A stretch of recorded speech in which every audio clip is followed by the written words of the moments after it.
कौन सा है? अब दीपिका ने बोला है 6th और 7th। ये बच्चे 6th में क्या बोला हुआ है अपने को?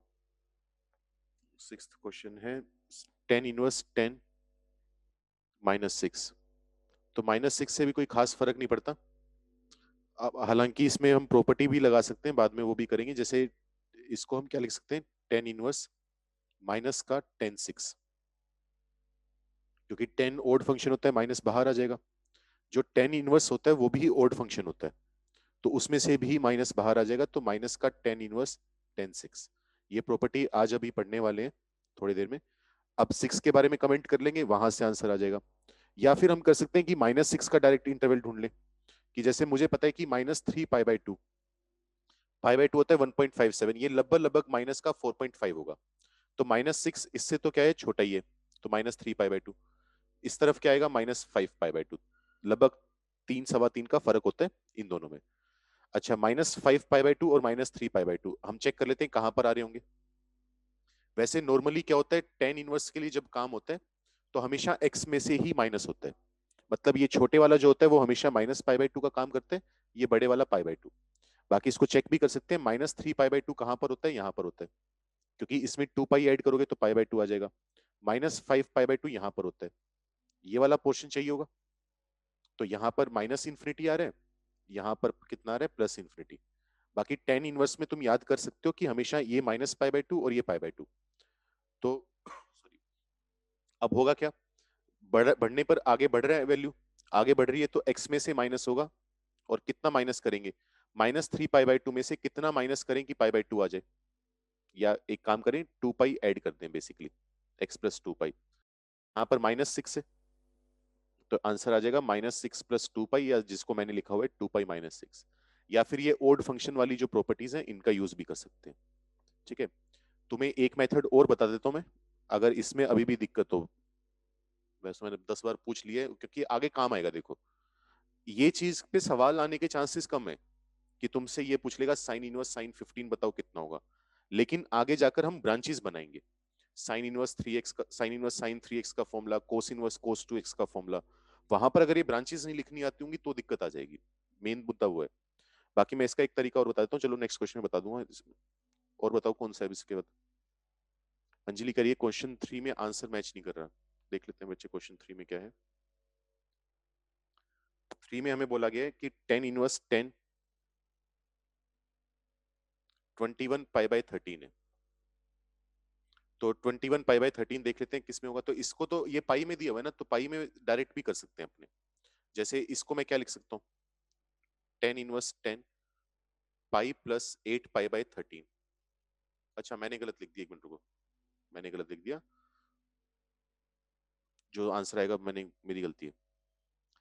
तो 10 पाई + थीटा कितना होता है, 10 थीटा होता है। तो यह आ जाएगा 10 8 पाई बाय 13। अब 8 पाई बाय 13 हमारा पाई बाय 2 से बड़ा चला गया, क्योंकि ऊपर 6.5 होता तो पाई बाय 2 आता, उससे बड़ा चला गया। तो इसको मैं क्या लिख दूंगा, 10 - 10 पाई - 5 पाई बाय 13, ये लिख सकता हूँ। 10 पाई - थीटा कितना होता है, माइनस का थीटा 10 थीटा, ये आ जाएगा।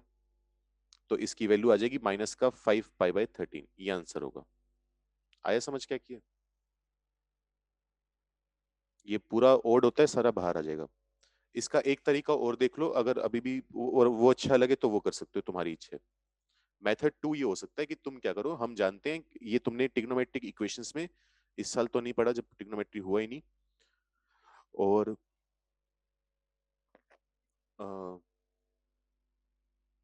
क्या कहना चाह रहा हूँ मैं, 11th में पढ़ा हुआ तुमने, तो 11th में तुमने ये पढ़ा हुआ है कि अगर 10 अल्फा इक्वल टू 10 बीटा हो तो तुम्हें इस इक्वेशन का सॉल्यूशन लिखना आता है। अल्फा होता है n पाई प्लस बीटा, तो तुम इसका भी यूज कर सकते हो। मतलब बेसिकली अब तुम्हें अल्फा एंगल निकालना है, जो कि किसके बराबर होगा, n पाई। बीटा की जगह कौन सी वैल्यू रख देते हैं, ये वाली 21 पाई बाय 13। ठीक है, अब बाहर क्या है, टेन इनवर्स है ना। टेन इनवर्स का काम है कि अंदर जो भी एंगल हो उसको -पाई बाय 2 से पाई बाय 2 के इंटरवल में लाकर पटक देना, इस इंटरवल में लेकर आना है। अब तुम n की ऐसी वैल्यू पुट कर दो जिससे ये अल्फा जो एंगल है वो इस इंटरवल में लाई कर जाए। तो क्या करोगे, जैसे n की वैल्यू सपोज करो हमने पुट करी -1, तो अल्फा आएगा -पाई + 21 पाई बाय 13। तो ये तो आ गया 8 पाई/13, लेकिन 8 पाई/13 इस इंटरवल में नहीं आता, तो थोड़ा और छोटा बनाना पड़ेगा। -2 पुट कर दो, अल्फा को -2 पुट करोगे एन को, तो ये बनेगा इस तरीके से। यहां से वैल्यू कितनी आ जाएगी, माइनस का 5 पाई/13। ये हमारा इस इंटरवल में आता है -π/2 से π/2 में, तो ये आंसर है। ये तरीका भी अपना सकते हो। एक दो क्वेश्चन मैं और करके दिखा दूंगा, चॉइस फिर तुम्हारी है पूरी, जिसमें तुम कंफर्टेबल हो। 8th का आंसर भी मैच नहीं कर रहा, हो सकता है मैंने भी जल्दबाजी में गलत लिख दिया, देख लेते हैं।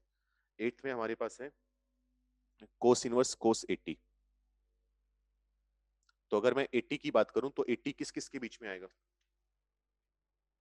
तो बाकी वही मैं बार बार बोल रहा हूँ, कैलकुलेशन चेक कर लेना, लेकिन जो मेरी कैलकुलेशन है उसके हिसाब से 80 26 पाई और 25 पाई के बीच में आएगा। ठीक है, अब 25 पाई कहां पर होगा? 25 पाई होता है यहां पर ओड वाले पर, 26 पाई कहां पर होता है? यहां पर।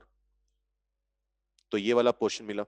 25 पाई से आगे जाएंगे तो थर्ड क्वाड्रेंट है, मतलब यहां पर कोट था, सॉरी कोट था, कोस था, कोस ही था क्या? अच्छा ठीक है, फिर तो कोई दिक्कत नहीं। तो 25 पाई पर क्या वैल्यू मिलेगी? पाई मिलेगी। 26 पाई पर वैल्यू मिलेगी 0, क्योंकि ये पाई की जगह आ रहा है, ये 0 की जगह आ रहा है, डायरेक्ट लिख लेते हैं। अब वैल्यू छोटी हो रही है, इसका मतलब क्या होगा? x माइनस होगा किसी में से, और किस में से माइनस होगा? 26 पाई में से। तो इसका आंसर आ जाएगा 26 पाई माइनस 80। मैंने क्या लिखा था? गलत लिख रखा है मैंने।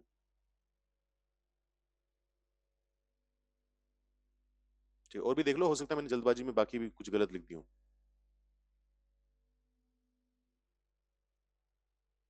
अब इसी को अगर तुम दूसरे मेथड से करना चाहो तो क्या कर लोगे? मेथड 2, हम जानते हैं कि अगर कोस अल्फा कोस बीटा के बराबर होता है तो अल्फा की वैल्यू आती है 2n pi plus minus beta, ये होता है। अब कोस इनवर्स का काम है कि जो भी एंगल आए उसको 0 से पाई के बीच में उठाकर पटक देना, इस रेंज में लेकर आना। तो n की वैल्यू अल्फा कितना आ गया? 2n pi plus minus 80। अब ऑब्वियसली प्लस तो करोगे नहीं, n को पॉजिटिव तो पुट करोगे नहीं कि 2n पाई प्लस 80, वो तो बहुत बड़ा हो गया है ना। 2n पाई में से माइनस ही करना पड़ेगा। तो n की वैल्यू जैसे पुट कर लेते हैं, जैसे मान लो 26। अब क्योंकि मुझे आंसर पता है इसलिए, नहीं तो तुम्हें वही हिट एंड ट्रायल लगाना पड़ेगा। n को 26 पुट करोगे, सॉरी 26 नहीं 13, तो n को अगर तुम 13 पुट करोगे तो कितना आ जाएगा? 13 इंटू 2 26 पाई माइनस 80। प्लस 80 भी आ सकता है, लेकिन वो रेंज के बाहर चला गया। इसकी वैल्यू 0 से पाई आ जाएगी, तो ये आंसर है। तो यहां पर भी तुम्हें वैल्यू तो सेट करनी पड़ेगी कि 80 किस किस के बीच में आ रहा है, लेकिन यहां पर तुम्हें बस ये वाला पंगा नहीं करना पड़ेगा कि इसकी जगह क्या आया, इसकी जगह क्या आया, कौन किस में से माइनस होगा। और एक बात का ध्यान रखना, ग्राफ भी इसमें ज्यादा हेल्प नहीं करेगा अगर ग्राफ के भरोसे रहोगे तो, क्योंकि ग्राफ फिर तुम्हें 80 तक पहुंचाना पड़ेगा। तो रेंज तो तुम्हें अभी भी डिसाइड करनी पड़ेगी कि 80 कहां से कहां तक के बीच में। ठीक है, बाकी आसमान का है 7th। 7th में हमें बोला है कोट इनवर्स कोट 4। तो 4 हम जानते हैं किस किस के बीच में आएगा? 2 पाई और पाई के बीच में आएगा। अगर पाई से 2 पाई की बात कर रहे हैं तो इसका मतलब ये वाला इंटरवल आ रहा है। पाई से हल्का सा आगे गए तो थर्ड क्वाड्रेंट आ गया। थर्ड क्वाड्रेंट में कोट थीटा की वैल्यू क्या होती है? पॉजिटिव, तो ये मिलेगा प्लस इन्फिनिटी। तो 2 पाई से पहले मिलेगा माइनस इन्फिनिटी। अब कोट इनवर्स का काम है कि इसने वैल्यू जो देनी है वो देनी है अपने को 0 से पाई के बीच में। ठीक है, 0 से पाई देनी है। तो कौन सा एंगल है जहां पर कोट थीटा पॉजिटिव इन्फिनिटी होता है? 0। 2 पाई कब होता है? पाई पर। बड़े एंगल पर बड़ी वैल्यू मिल रही है, इसका मतलब एक्स में से माइनस होगा। एक्स में से कितना माइनस कर देंगे? पाई। तो आंसर आ जाएगा 4 माइनस पाई। ये आंसर आ गया। ठीक है, इसका तो सही लिखा होगा मैंने, सही लिखा होगा। और बताओ अगर किसी का कुछ रह रहा है तो। ज्योतिरादित्य तूने बोला है भाई 3 और 4, 3 तो डिस्कस हो ही चुके हैं, 4 कर लेते हैं। 4 में हमें बोला गया कोस इनवर्स कोस 52 पाई/7। तो पाई की टर्म्स में आ जाए ना तो इस टेंशन में मत आया करो, उसको तो रिड्यूस कर दिया करो बस। जैसे इसको मैं क्या लिख सकता हूँ? कोस इनवर्स कोस किसी भी एंगल में से अगर 2 पाई का मल्टीपल माइनस कर दें, जैसे 6 पाई माइनस करते हैं, कोई फर्क नहीं पड़ता, एक ही बात है। तो कितना बन जाएगा? कोस इनवर्स कोस, ये बन जाएगा 10 पाई/7। इसको तो इस तरीके से ही सोल्व कर सकते हो। और कोस इनवर्स पर ध्यान रखना कहां से कहां तक लेकर आने हैं? 0 से पाई के बीच में। 10 पाई बाय 7 को मैं क्या लिख सकता हूँ, pi plus 3 pi by 7। Cos pi plus theta कितना होता है, या एक काम करो इसको लिख लो, हाँ ये लिख लो चलो, कोस पाई प्लस 3 पाई बाय 7, या छोड़ो यही लिखना, ये लिख लो चलो। तो कोस पाई प्लस थीटा कितना होता है, माइनस का कोस थीटा, तो माइनस का कोस 3 पाई बाय 7। अब माइनस कोस 3 पाई बाय 7 ये क्या मिलेगी, नेगेटिव वैल्यू मिलेगी अपने को, है ना। 3 पाई बाय 7 कहां पर आएगा, फर्स्ट क्वाड्रेंट में आएगा, यहाँ कहीं होगा 3 पाई बाय 7।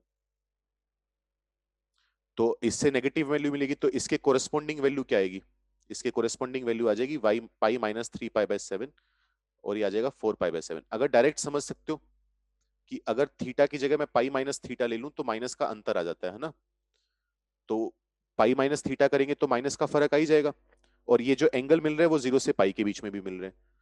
अगर इस तरीके से समझ लो तो बहुत बढ़िया, नहीं तो बाद में अभी प्रॉपर्टी लिखनी है अपने को कि कोस इनवर्स माइनस एक्स जो होता है वो होता है pi minus cos inverse x. तो पाई में से कोस इनवर्स कोस 3 पाई बाय 7, यानी 3 पाई बाय 7 माइनस करेंगे तो 4 पाई बाय 7 आ जाएगा। ठीक है, वो मान लो क्वेश्चन थोड़ा जल्दी दे दिया, प्रॉपर्टी के बाद तो और भी ढंग से समझ में आ जाएगा।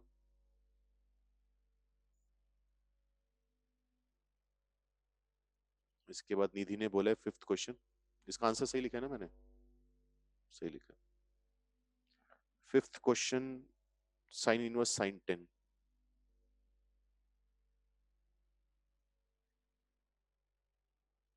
योगेश 11th का देख भाई, जल्दी देख 11th का आंसर।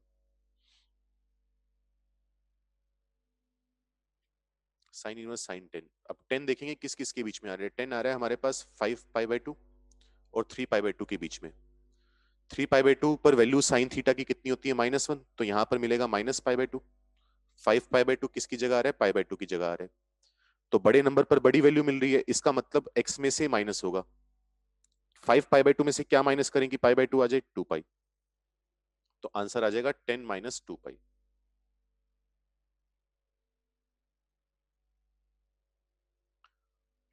एक मिनट रुको, थोड़ा कुछ गड़बड़ लग रही है, मैंने गलत लिख दिया, एक मिनट रुको।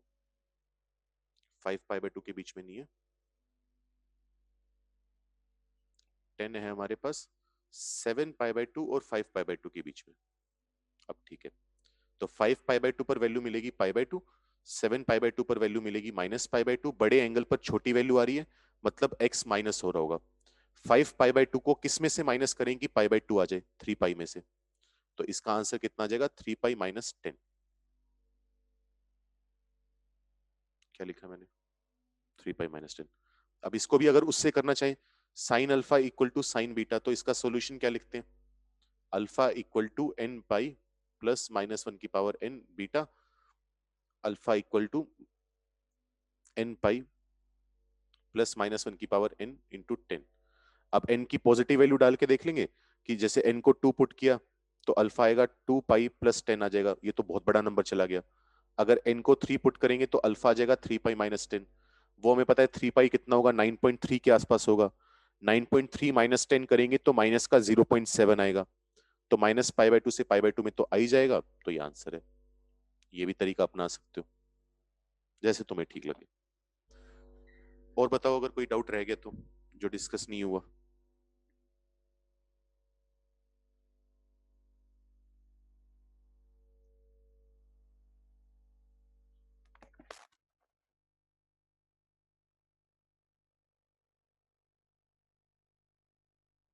आसमान का है 10th। 10th में बच्चे वही चीज है, 10th में क्या है, साइन इनवर्स साइन कितना है, -20। या तो हम डायरेक्ट -20 का ही इंटरवल पता कर लेंगे, या फिर हमें पता है साइन थीटा ओड फंक्शन होता है, तो माइनस क्या आएगा, बाहर आएगा, तो साइन इनवर्स आ जाएगा, माइनस में कितना आ जाएगा, साइन 20। साइन ओड है उसका इनवर्स भी ओड होता है, माइनस फिर बाहर आ जाएगा, तो माइनस का साइन इनवर्स साइन 20। तो पहले मैं 20 वाले की बात कर लेता हूँ, 20 कहां से कहां तक आएगा, तो 20 जो होगा वो हमारे पास आएगा 11 पाई बाय 2 और 13 पाई बाय 2 के बीच में। ठीक है, अब वो सर्कल पर बस हमें बनाना आना चाहिए 11 पाई बाय 2 कहां पर आएगा, 5 पाई आता है यहाँ पर, 5 पाई में पाई बाय 2 ऐड करेंगे तो 11 पाई बाय 2 यहाँ पर आएगा, और अगले वाला 13 पाई बाय 2 यहाँ पर आएगा। 11 पाई बाय 2 किसकी जगह आ रहा है? माइनस पाई बाय 2 की जगह। 13 पाई बाय 2 किसकी जगह आ रहा है? पाई बाय 2 की जगह। छोटे एंगल पर छोटा, बड़े एंगल पर बड़ा, तो x में से माइनस होगा, तो x में से कितना माइनस कर देंगे यहाँ पर? 6 पाई। ठीक है, तो आंसर कितना आ जाएगा? 20 माइनस 6 पाई। लेकिन ये तो सिर्फ इसकी वैल्यू आई है, बाहर माइनस साइन भी लगा हुआ है, तो माइनस से मल्टीप्लाई करके 6 पाई माइनस 20 आ जाएगा। मैंने क्या लिखा है? सही लिखा है। और बताओ अगर कुछ रह गया तो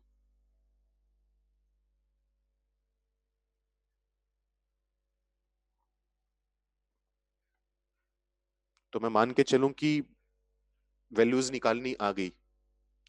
वैसे अगर वैल्यू निकालते तो 80 90 इतनी बड़ी वैल्यू तक नहीं जाता, वो तो मैंने वैसी प्रैक्टिस के लिए तुम्हें दे दी। ठीक है, नॉर्मली छोटी वैल्यू पूछता है 7 8 10 तक, तो बस वही दो बातें ध्यान रखो, पाई बाय 2 1.57 होता है, पाई 3.14, तो इंटरवल पता लगने में उतनी दिक्कत नहीं आएगी। और एक बार इंटरवल आ गया उसके बाद तो कंपैरेटिवली आसान चीज है।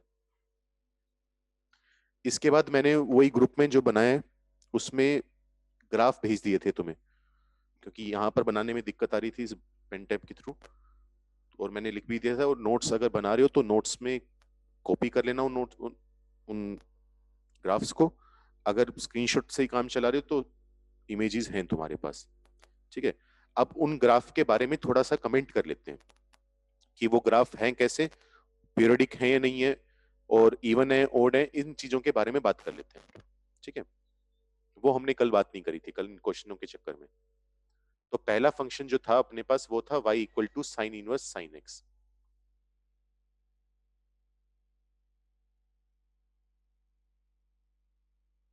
तो साइन इनवर्स साइन एक्स का जो मैंने कल ग्राफ भेजा था वो तुम नोटिस करोगे ऐसा सा था।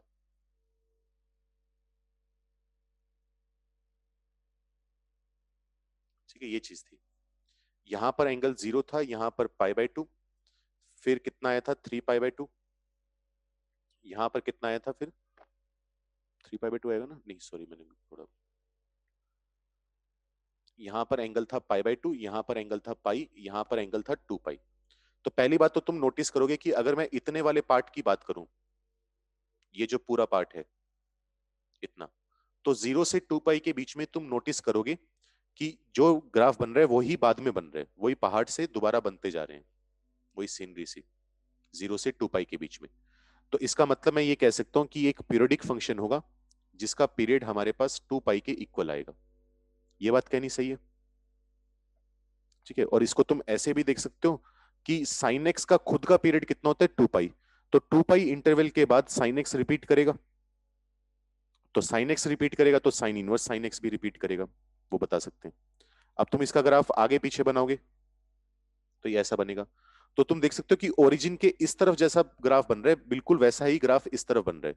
मतलब ये जो ग्राफ है वो ओरिजिन के अबाउट सिमेट्रिक है। अब किसका ग्राफ ओरिजिन के अबाउट सिमेट्रिक आता है? एक ओड फंक्शन का। तो यहां पर हम ये भी लिख सकते हैं कि ये जो फंक्शन है वो एक ओड फंक्शन है। ठीक है, ये बात लिख देंगे। अच्छा ये बताओ, इस फंक्शन को मोनोटोनिक बोलना सही होगा या गलत होगा? मोनोटोनिक वर्ड का मतलब पता है? मोनोटोनिक वर्ड का मतलब होता है एक ऐसा फंक्शन जो या तो लगातार इंक्रीज करे या सिर्फ डिक्रीज करे। तो ऐसा फंक्शन है ये? नहीं है, क्योंकि इंक्रीज भी कर रहा है किसी टाइम पर और किसी टाइम पर डिक्रीज भी कर रहा है। सेकंड पार्ट की बात करते हैं, y equal to cos inverse cos X. दोबारा अगर तुम नोटिस करोगे तो जो ग्राफ मैंने भेजा था वो 2 पाई इंटरवल के बाद रिपीट कर रहा है। बाकी तुम यहां से भी देख सकते हो कि अगर कोस के अंदर मैं 2 पाई ऐड करूंगा तो कोस रिपीट कर जाएगा। अगर इनपुट ही रिपीट कर गया तो आउटपुट तो रिपीट करेगा ही करेगा। तो इसका भी पीरियड कितना होगा? 2 पाई, पहली बात। अच्छा, कोसेक्स खुद कैसा फंक्शन है? इनवर्स फंक्शन है। तो हमने ऐसी बातें कर चुके हैं, हम ऐसी बात कि एफ ऑफ जी एक्स है, मान लो जी एक्स इवन फंक्शन है, या डायरेक्ट इसी में देख लो। अगर मान लो मैं कोस इनवर्स कोस माइनस एक्स पुट करूं तो कोस ऑफ माइनस थीटा कितना होता है? कोस थीटा ही होता है, तो कोस इनवर्स कोस एक्स ही आ जाएगा। तो जहां से स्टार्ट किया था वहीं पर खत्म हो गए। तो ये फंक्शन जो होगा वो कैसा फंक्शन होगा? Even function. या फिर अगर तुम ग्राफ इसका देखोगे तो ग्राफ इसका ऐसा था। तो जैसा वाई एक्सिस के एक तरफ है बिल्कुल वैसा ही वाई एक्सिस के दूसरी तरफ है, और वाई एक्सिस में सिमेट्रिक ग्राफ को हम बोलते हैं इवन फंक्शन। तीसरा अपने पास आएगा y equal to tan inverse tan X. Tan x का पीरियड कितना होता है अपने पास, पाई, तो इसका पीरियड भी आएगा पाई। ठीक है, टेन एक्स हमारे पास कैसा फंक्शन है, ओड फंक्शन है, तो ये भी हमारे पास बनेगा ओड फंक्शन।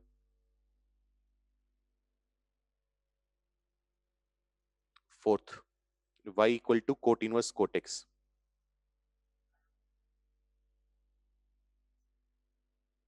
कोट एक्स का पीरियड अपने पास कितना होता है, पाई होता है, तो इसका पीरियड भी बनेगा पाई। कोट इनवर्स कोट एक्स जो है वो ना तो ओड फंक्शन होता है ना वो इवन फंक्शन होता है, नाइदर इवन नोर ओड। इसका पंगा इसलिए पड़ता है क्योंकि मैंने तुम्हें बताया था कि कोटेक्स की अगर हमें वैल्यू लेनी थी, जैसे टेन इनवर्स में तो हम क्या वैल्यू लेते हैं, माइनस पाई बाई टू से पाई बाई टू लेते हैं। कोट इनवर्स में हम वैल्यू लेते हैं जीरो से पाई। जीरो से पाई लेने के पीछे हमारा मकसद ये था कि जब हम जीरो से पाई लेते थे तो अ, सारी की सारी वैल्यू एक कंटिन्यूअस इंटरवल बन जाए, बीच में ब्रेक ना आए।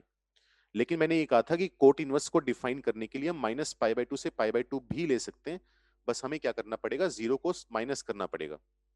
तो अगर हम इस इंटरवल को लेते तो क्या होता, ग्राफ बिल्कुल ऊपर वाले की तरह बनता, बस उल्टा हो जाता। तो जैसे ऊपर वाला थर्ड वाला ओड फंक्शन है वैसे ही फोर्थ वाला भी ओड आ जाता। लेकिन जो हमने पंगा बिठाया है जीरो से पाई वाला, ताकि कंटिन्यूअस इंटरवल बने, बीच में ब्रेक ना आए, उसकी वजह से ये फंक्शन ना तो इवन बचता है और ना ही ओड बचता है। और अगर तुम इसका ग्राफ पर भी ध्यान दोगे, जो हमारे पास इसका ग्राफ है वो ना तो ओरिजिन के अबाउट सिमेट्रिक है और ना ही वो एक्स एक्सिस के अबाउट, वाई एक्सिस के अबाउट सिमेट्रिक है। नोटिस करो, इसका ग्राफ ऐसा सा बनता है,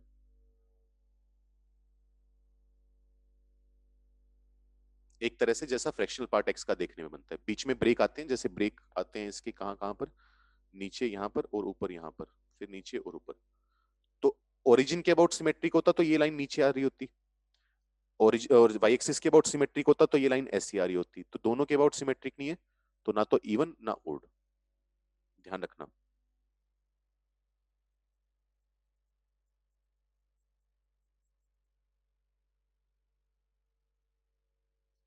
पांचवा हमारे पास क्या होगा, पांचवा ग्राफ हमारे पास था cosecant inverse cosecant x.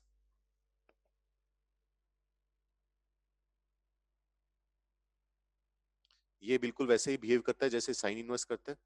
Cosec x का पीरियड टू पाई होता है, तो इसका भी पीरियड कितना आएगा, टू पाई ही आएगा। साइन एक्स ओड है तो उसका रेसिप्रोकल कोसेक एक्स भी ओड होगा, तो ये भी एक ओड फंक्शन है। लेकिन ये लॉजिक दोबारा बोल रहा हूँ, टेन और कोट में मत लगा देना, टेन ओड होता है कोट भी ओड होता है, लेकिन वो जीरो से पाई करने की वजह से ना तो इवन है ना ओड है, उसकी वजह से पंगा पड़े। और छठा हमारे पास था y equal to secant inverse secant X. जैसे कोसेक्स का पीरियड टू पाई है तो उसके रेसिप्रोकल का पीरियड भी टू पाई आएगा, तो एक पीरियोडिक फंक्शन जिसका पीरियड टू पाई।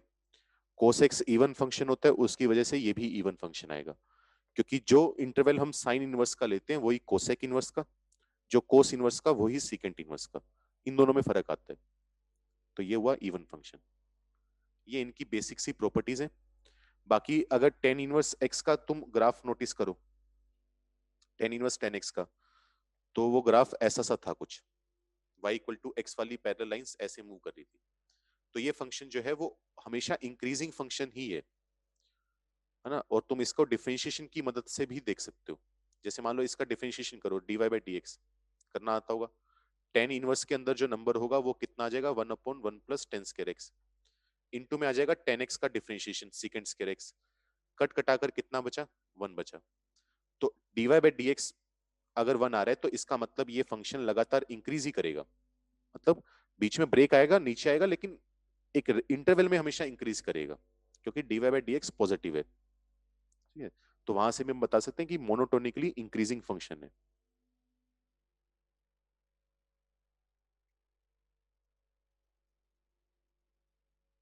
साइन इनवर्स कोस इनवर्स में हम ऐसी बात नहीं बोल सकते। ऐसी अगर तुम कोट इनवर्स का ग्राफ नोटिस करोगे तो कोट इनवर्स का ग्राफ जैसे अभी बनाया था ऐसा होता है। ये भी लगातार क्या करता है, इंक्रीज ही करता है, हमेशा बढ़ेगा ही। तो ये भी एक इंक्रीजिंग फंक्शन है। तो ये सब बातें हम कमेंट इसके ऊपर कर सकते हैं।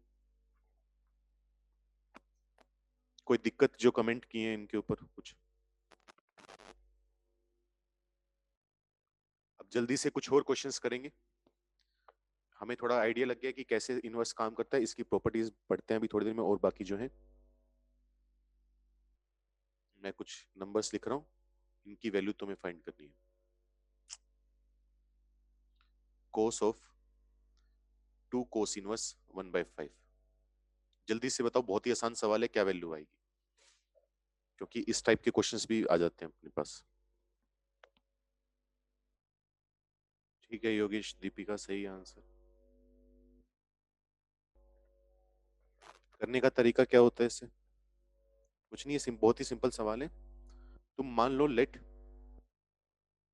कोस थीटा जो है वो 1/5 है, या सीधा ये लिख लो, let cos inverse 1/5 equal to theta. मतलब कोस इनवर्स 1/5 से मुझे ये तो पता ही ना कि एक एंगल आएगा, मुझे नहीं पता कितना आएगा, मैंने मान लिया थीटा है। कोस को उधर लेकर जाओगे तो कोस थीटा कितना हो गया, 1/5 हो गया, इतनी बात। अब जिसकी वैल्यू निकालनी है कोस टू इंटू कोस इनवर्स 1/5 कितना है, थीटा माना हुआ है, तो कोस टू थीटा निकालना है। कोस टू थीटा का फॉर्मूला हम जानते हैं कितना होता है, 2 कोस के थीटा -1। कोस थीटा की वैल्यू पुट कर दो, 2 इंटू 1/5 का होल स्क्वायर -1, ये आ जाएगा -23/25। बस ये काम करना है। इसमें पिछले वाले कोई पंगे नहीं है कि कहां से कहां तक एंगल आ रहा है, कुछ नहीं करना अपने को, सिंपल ट्रिग्नोमेट्री के फॉर्मूले याद होनी चाहिए बस। एक दो और करके देखते हैं। जैसे मान लो मैं तुमसे बोल दूं साइन इनवर्स कोस 3/4, जल्दी से बताओ इसकी कितनी वैल्यू आएगी, सोच के देखो। सही है अंजलि, मतलब आता ही है बेसिकली तुम्हें, तो क्या करोगे, जो अंदर वाला एंगल है उसको थीटा मान लिया बस। कोस इनवर्स को उधर लेकर जाओगे तो इसका मतलब कोस थीटा कितना आ गया, 3/4। अब हमें क्या निकालना है, साइन। कोस इनवर्स 3/4 तो कितना है, थीटा ही है ना, तो साइन थीटा आ गया। ठीक है, अब कोस थीटा 3/4 है, तो एक ट्राइंगल बना लेंगे, यहाँ पर थीटा आएगा, यहाँ पर 3 होगा बेस, यहाँ पर 4 आएगा, पाइथागोरस लगाकर ये √7 आ गया। साइन थीटा की वैल्यू आ गई √7/4, परपेंडिकुलर अपॉन हाइपोटेन्यूज। ये आंसर है बस। और बताओ चलो।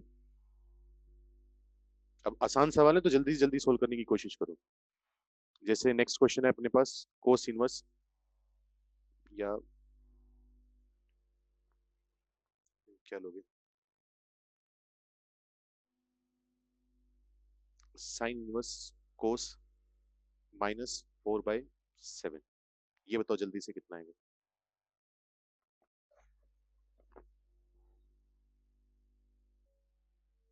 ठीक है साक्षी, सही है। नहीं, जो तेरे देते ये नहीं आएगा भाई, कैलकुलेशन मिस्टेक है तेरी। 4 का स्केयर होकर फिर माइनस होगा, तूने डायरेक्ट 4 माइनस कर दिया। सही है लक्ष्य। ठीक है, ये भी पता है सबको, बस मैं जो जानना चाह रहा था। बाकी प्रोसेस तो सेम ही है, उसमें तो कोई फर्क नहीं पड़ता, या तुमने वो ध्यान ही नहीं दिया, मतलब जो मैं देखना चाह रहा हूँ। क्या कर लेंगे, let cos inverse -4/7 equal to theta है, तो कोस थीटा की वैल्यू कितनी आनी चाहिए, -4/7। साइन तक पहुंचने के लिए दोबारा ट्राइंगल बना लेंगे, यहाँ पर थीटा, यहाँ पर 4 आएगा, यहाँ पर 7 आएगा, ये आ जाएगा 49 - 16 यानी √33। तो हमें वैल्यू निकालनी है साइन थीटा की। तो साइन थीटा का जो मैग्नीट्यूड होगा वो तो हम बता सकते हैं, परपेंडिकुलर अपॉन हाइपोटेन्यूज √33/7। अब मेरा सवाल ये था कि यहाँ पर माइनस आया है, तो यहाँ पर माइनस आएगा ही नहीं आएगा बस। तो अब पता नहीं तुमने सोचा या नहीं सोचा ये बात, लेकिन हमें पता है कि कोस इनवर्स की जो वैल्यू है थीटा, वो 0 से पाई के बीच में ही आएगी। तो 0 से पाई का मतलब फर्स्ट क्वाड्रेंट और सेकंड क्वाड्रेंट ही यूज होगा, और फर्स्ट और सेकंड क्वाड्रेंट में साइन थीटा पॉजिटिव है तो ये पॉजिटिव आ जाएगा। तो उस चीज का भी ध्यान रख के चलना अगर कोई सवाल आ जाए। एक दो और लिखो जल्दी से, कोई डाउट है इसमें तो पूछ लो किसी को।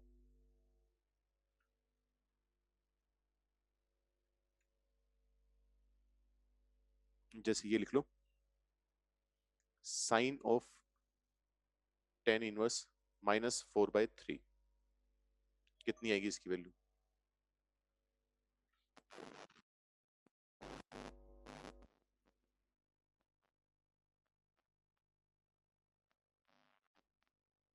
लक्ष्य कह रहे हैं एक बार फिर बताना। भाई देख कुछ नहीं, कोस जो एंगल है कोस इनवर्स होगा तो हमें पता है एंगल ही होगा। इसको हमने थीटा मान लिया, कोस को उधर लेकर गए तो कोस थीटा की वैल्यू -4/7। हमें निकालना क्या है? Sine theta. तो ट्राइंगल बना लिया, उससे परपेंडिकुलर बेस हाइपोटेन्यूज वैल्यू आ गई। तो परपेंडिकुलर अपॉन हाइपोटेन्यूज √33/7। अब हमें ये देखना था कि इस बाहर जो माइनस लगा हुआ है उसकी वजह से फर्क पड़ेगा या नहीं पड़ेगा। ठीक है, तो मैंने कहा कि कोस इनवर्स की जो वैल्यू होती है वो हमेशा 0 से पाई के बीच में आती है। 0 से पाई का मतलब फर्स्ट क्वाड्रेंट और सेकंड क्वाड्रेंट में ही एंगल आएगा, और फर्स्ट और सेकंड क्वाड्रेंट में साइन थीटा पॉजिटिव होता है, तो हमें माइनस लगाने की कोई जरूरत नहीं है, आंसर प्लस में ही आएगा। ठीक है,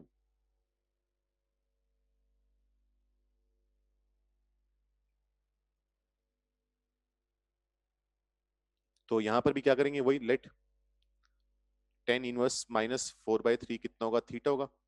इसका मतलब टेन थीटा की वैल्यू कितनी आएगी? -4/3।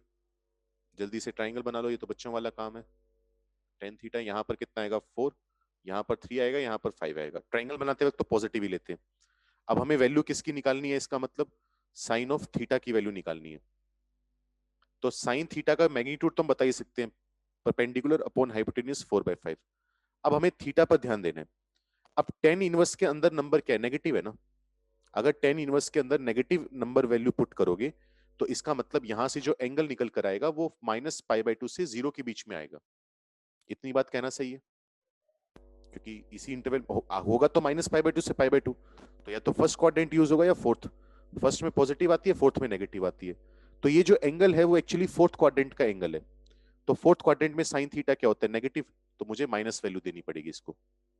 साइन थीटा की वैल्यू -4/5। कोई दिक्कत किसी को? और इसमें लास्ट क्वेश्चन लिखो इसके बाद, अगर दिक्कत नहीं है तो लास्ट क्वेश्चन क्या लिखोगे? ये लिख लो, टेन 1/2 कोस इनवर्स 3/4। जल्दी से बताओ क्या होगा। ठीक है, काफी लोगों के आंसर तो आई थे। देखते हैं क्या होगा। इसको करने का तरीका क्या होगा दोबारा। अब देखो यहाँ पर जो एंगल है कोस इनवर्स 3/4 से एक एंगल ही आएगा ना बाहर, उस एंगल के को मल्टीप्लाई करना है 1/2। तो थोड़ा अच्छा दिखने के लिए मैं क्या करता हूँ, जानबूझकर कोस इनवर्स 3/4 को 2 थीटा मान लेता हूँ। ठीक है, तो ये 2 थीटा मानने से होगा क्या? हम ये कहना चाह रहे हैं कि कोस 2 थीटा की वैल्यू 3/4 है। इतना काम हुआ। अब हमें वैल्यू निकालनी किसकी है? हमें वैल्यू निकालनी है टेन ऑफ कोस इनवर्स 3/4। अगर 2 थीटा है तो 1/2 से मल्टीप्लाई होकर क्या आ जाएगा? Tan theta. तो टेन थीटा रिक्वायर्ड है मेरा।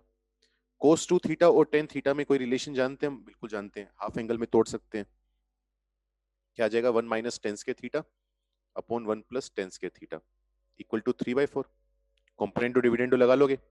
पहले नीचे वाले में से ऊपर वाला माइनस कर दो using C and D, componendo and dividendo. नीचे वाले में से ऊपर वाला माइनस करोगे तो 2 टेन स्क्वायर थीटा, यहाँ पर आ जाएगा 4 माइनस 3 1। फिर ऊपर और नीचे वाले को ऐड कर दोगे तो 2 आ जाएगा, नीचे आ जाएगा 7। तो मुझे पता चला टेन स्क्वायर थीटा की वैल्यू 1/7 है। तो यहां से मेरे पास दो ऑप्शन आएंगे, या तो टेन थीटा होगा 1/√7, या फिर टेन थीटा होगा -1/√7, क्योंकि स्केयर ऐसे ही सोल्व किया जाता है। अब मेरा सवाल तुमसे ये है कि दोनों वैल्यू काम की हैं या इनमें से कोई एक ही वैल्यू काम की है?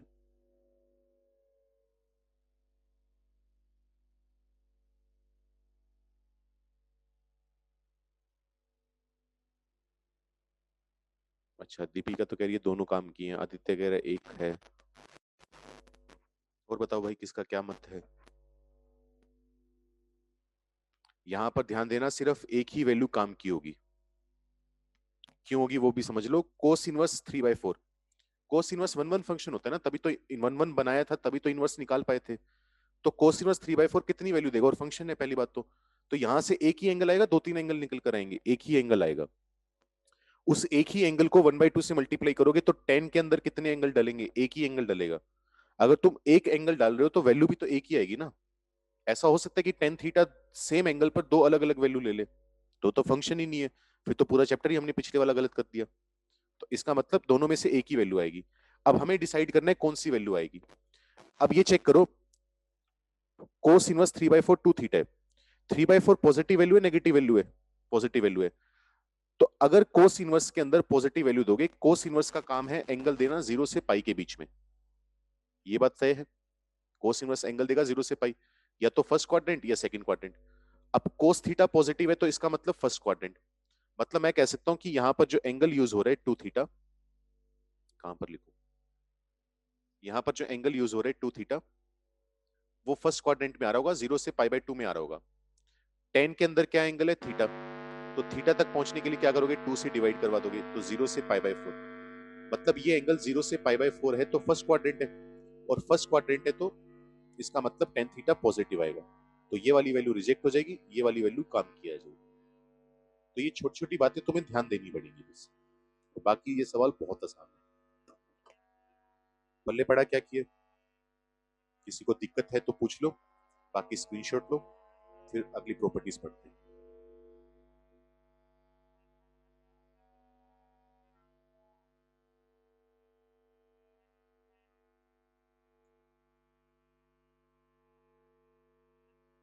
वैसे एंड माइक इशू कर रहे हो, माइक की दिक्कत आ रही है क्या? बोला तो है नहीं तुमने 50 मिनट की तो क्लास होती थी। बाकी आज मैं पंगे नहीं लूंगा, उस दिन पंगे लिए थे, माइक ही बंद हो गया था, क्लास हो ही नहीं पाई थी। अभी अभी आई, लाइट गई है या तो अब आ रही है ढंग से। बाकी एक बात मैं और बता दूं, यहाँ पर इंस्टीट्यूट में लाइट चली गई है, ये कभी भी बंद हो सकता है सिस्टम, तो बंद हो गया तो इसका मतलब लाइट की दिक्कत है, फिर कल ही मतलब नेक्स्ट क्लास में कंटिन्यू हो पाएगा। ठीक है, पहले बता दूं बीच में कभी बंद हो सकता है, अगर आएंगी तो दिक्कत है। तो इतना हुआ। बाकी जो ये अभी जिस टाइप के क्वेश्चंस करवाए हैं अभी, वो तुम्हें डीपीपी आज या कल तक मैं बोल दूंगा। टू टू हो रहा है, वो टू टू तो भाई उसका हो रहा है वो कंप्यूटर में। तो इसकी डीपीपी आज या कल टेस्ट है तुम्हारा वैसे?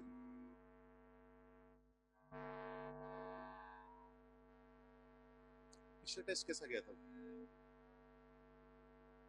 जो भी लास्ट संडे को टेस्ट हुआ था?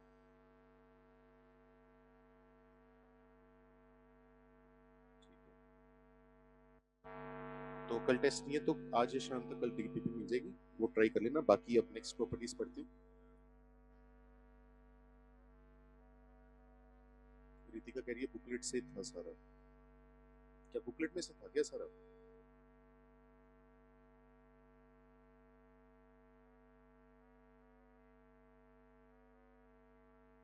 वॉइस नहीं आ रही है? अभी तो आ रही थी यार। तुमने म्यूट तो नहीं कर रखा मुझे? अब आ रही है? हेलो, आ ही रही है, मेरे पास दिख रहा है। तो चलो, जो नेक्स्ट सेट है अपने पास प्रॉपर्टीज का वो पढ़ते हैं। नेक्स्ट सेट है हमारे पास, कोई बात नहीं, थोड़ी डिस्टरबेंस है, 10-15 मिनट की क्लास लूंगा, 5-10 मिनट की, वैसे भी लाइट जाने वाली है तो थोड़ा सा साइन कर लो, कोई बात नहीं। Sine inverse x plus cos inverse x, इसका जो फॉर्मूला बनता है वो आता है पाई/2, इन दोनों का सम पाई/2 होगा, ये ध्यान रखना। लेकिन ये फॉर्मूला तभी काम करेगा जब x हमारे पास -1 से 1 होगा, क्योंकि साइन इनवर्स एक्स का और कोस इनवर्स एक्स का डोमेन यही है। इसका थोड़ा सा लॉजिक बता देता हूँ। जैसे साइन इनवर्स एक्स है, साइन इनवर्स एक्स मान लो थीटा है, तो मैं क्या कहना चाह रहा हूँ कि साइन थीटा एक्स के बराबर आएगा। कोस इनवर्स एक्स हमें नहीं पता कितना है, मैंने मान लिया अल्फा है, तो यहां पर अगर मैं बात करूंगा कोस अल्फा की तो कितना आएगा, एक्स आएगा। साइन थीटा और कोस अल्फा दोनों बराबर आ रहे हैं। साइन और कोस आपस में बराबर कब होते हैं, जब ये कॉम्प्लीमेंट्री एंगल्स हो, यानी दोनों एंगल का सम पाई/2 हो। तो बस वही बात लिखी है, कुछ अलग नहीं है, बस शक्ल थोड़ी चेंज होगी जो हम पढ़ते हैं उससे। सेकंड जो फॉर्मूला है हमारे पास वो आता है कि यहाँ पर टेन इनवर्स एक्स और कोट इनवर्स एक्स, इन दोनों का जो सम होता है वो भी पाई/2 होता है। अब टेन इनवर्स एक्स और कोट इनवर्स एक्स का डोमेन क्या है, आर, तो यहाँ पर एक्स की कोई भी वैल्यू पुट कर सकते हो, हमेशा ट्रू है। थर्ड समझ ही गए होगे किसकी बात होगी, सीकेंट इनवर्स एक्स और कोसिकेंट इनवर्स एक्स की। यहां पर तुम्हें किसी भी फॉर्मूले में ये टेंशन लेने की जरूरत नहीं है कि एक्स पॉजिटिव है नेगेटिव है, फर्क नहीं पड़ता। इन दोनों का डोमेन क्या होता है, माइनस इन्फिनिटी से -1 यूनियन 1 से इन्फिनिटी। बस इसका मतलब ये है कि गलती से अगर तुम्हें बोल दिया जाए कि secant inverse 1/2 plus cosecant inverse 1/2 और तुम हवा में आके जल्दबाजी में π/2 लिखो, इंटरवल के तहत ही काम करेगा। तो एक सेट तो हमारा ये है, आसान सी प्रॉपर्टीज है, सबका प्रूफ बिल्कुल वैसे ही है जैसे इसका किए। नेक्स्ट जो सेट आता है उसमें हम बात करते हैं इवन ओड की, एक तरह से कि जैसे मान लो अगर मैं तुम्हें बोल दूं,